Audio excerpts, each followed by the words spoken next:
23% des étudiants se disent en grande difficulté financière, mais aussi que 31% d'entre eux doivent avoir recours au salariat pour pouvoir subvenir à leurs besoins. Je m'appelle Nesrine Ben Abdelkader, je suis étudiante en 5e année filière officine à l'Université de Bordeaux et je suis l'actuelle vice-présidente en charge des affaires sociales à la NEP. Je m'appelle Théo Vitrolles, je suis étudiant en 5e année de pharmacie filière officine à Montpellier et je suis l'actuel porte-parole de la NEP.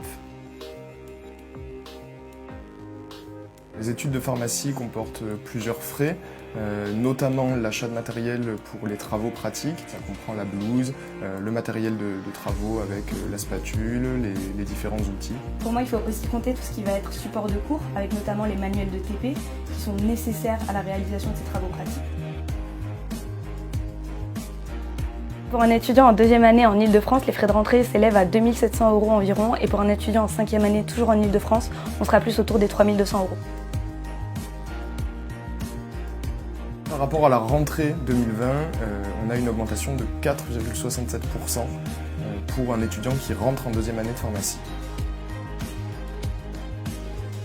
Il y a un investissement sur le matériel numérique qui a dû être fait. On avait vu au cours de l'enquête bien-être sortie en juin dernier que 28% des étudiants ont dû avoir recours à de l'investissement de matériel numérique pour pouvoir justement pallier aux cours en distanciel. 23% des étudiants se disent en grande difficulté financière, mais aussi que 31% d'entre eux doivent avoir recours au salariat pour pouvoir subvenir à leurs besoins.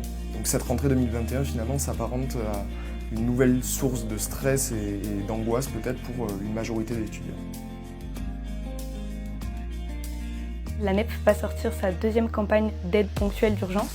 Donc ce sont des aides de 100, 200 et 300 €. Aussi, on a depuis quelques années un guide des aides sociales sur lesquelles les étudiants peuvent se reposer pour chercher les aides auxquelles ils ont droit. Le 10 octobre, les étudiants recevront une réponse par mail pour savoir si leur dossier est éligible ou non pour recevoir ces aides, donc de 100, 200 ou 300 €.